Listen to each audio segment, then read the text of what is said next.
নমস্কার বন্ধুরা, বিউটি রান্নাঘর 25-এ সবাইকে স্বাগত জানিয়ে আবার আমি চলে আসলাম একটা সুন্দর রেসিপি নিয়ে। ভিডিওটি না টেনে সম্পূর্ণ দেখতে থাকুন। রেসিপিটার জন্য আমি এখানে 4খানা পটল নিয়েছি। পটলগুলো আমি ছিলে নিয়েছি, আর এই দুমুখটা আমি একটু একটু করে কেটে নিয়েছি। দিয়ে দেবো পটলের মধ্যে পরিমাণ মতো হলুদ গুঁড়ো। হলুদটা পটলের মধ্যে খুব ভালো করে মিশিয়ে নেব আমি। খুব ভালো করে আমার মেশানো হয়ে গিয়েছে। এবার কড়াইতে দিয়ে দেবো পরিমাণ মতো তেল। এখানে আমি রান্নাটা সরষের তেলেই বানাবো।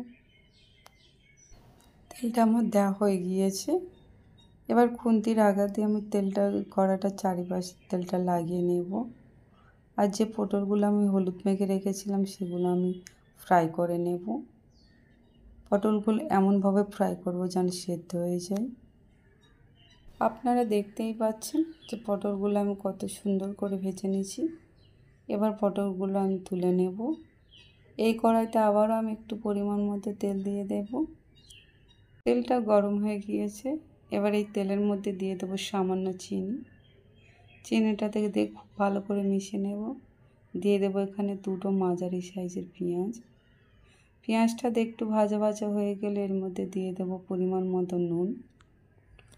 নুনটা দিলে পেঁয়াজটা নরম হয়ে যাবে, সেজন্য আমি নুনটা পেঁয়াজের মধ্যেই দিই। পেঁয়াজটা দিয়ে আমি খুব ভালো করে ভেজে নিয়েছি। এবার এর মধ্যে আমি অ্যাড করব কেটে রাখা টমেটো। টমেটোটা দিয়ে আবারও আমি খুব ভালো করে কষিয়ে নেব। এটা খুব ভালো করে আমার কষানো হয়ে গিয়েছে। এবার এর মধ্যে আমি অ্যাড করব রসুন বাটা, আদা বাটা। এই উপকরণগুলো দিয়ে আবারও আমি একটু কষিয়ে নেব 5 মিনিট। এটা খুব ভালো করে আমার কষানো হয়ে গিয়েছে। দিয়ে দেবো জিরে গুঁড়ো, ধনে গুঁড়ো। এগুলো দিয়ে আবারও আমি একটু কষিয়ে নেব। এগুলো দিয়ে আবারও আমি কষিয়ে নিয়েছিলাম। এবার এর মধ্যে অ্যাড করব পরিমাণ মতো হলুদ গুঁড়ো, পরিমাণ মতো লঙ্কা গুঁড়ো। এখানে যে যেমন ঝাল খেতে পছন্দ করে সেই অনুযায়ী দেবেন। এগুলো দিয়ে আমি আবারও খুব ভালো করে কষিয়ে নেব। খুব ভালো করে আমার কষানো হয়ে গিয়েছে। মশলাটা থেকে তেল ছেড়ে দিয়েছে। এবার এর মধ্যে আমি দিয়ে দেবো পরিমাণ মতো জল। জলটা আমার অ্যাড করা হয়ে গিয়েছে। এবার এটা আমি কিছুক্ষণ হতে দেব। গ্রেভিটা ফুটে উঠেছে। এবার দিয়ে দেব ভেজে রাখা পটল। পটলটা দিয়ে আমি আরও কিছুক্ষণ হতে দেব। এবার এর মধ্যে আমি অ্যাড করব ধনেপাতা কুচি।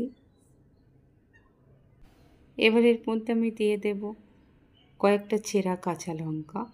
এখানে আপনারা দিতেও পারেন, নাও দিতে পারেন। এটা দিয়ে আমি আরও কিছুক্ষণ হতে দেব। তরকারিটা আমি একটু খুন্তি দিয়ে নেড়ে দেবো যাতে না তলায় লেগে যায়। এবার এর মধ্যে দিয়ে দেব গরম মশলা। গরম মশলাটা দিয়ে আমি একটু হতে দেব। দিয়ে দেব সামান্য ঘি। ঘিটা অপশনাল, আপনারা চাইলে দিতেও পারেন, নাও দিতে পারেন, কিন্তু ঘিটা দিলে এর টেস্টটা খুবই সুন্দর হবে। আপনারা দেখতেই পাচ্ছেন পটলের তেল ঝালটা কালারটা কত সুন্দর এসেছে। আমি যেভাবে পটলের তেল ঝাল বানিয়েছি ঠিক এভাবে আপনারা একবার ট্রাই করতে পারেন। আশা করছি খারাপ লাগবে না, ভালোই লাগবে। আপনারা দেখতেই পাচ্ছেন কত সুন্দর কষা কষা হয়েছে। এটা রুটি ভাত সব কিছুর সঙ্গে খাওয়া যাবে। পটলের তেল ঝাল আমার রেডি। রেসিপিটা ভালো লাগলে অবশ্যই কমেন্ট করে জানাবেন, আর বেশি বেশি করে শেয়ার করবেন।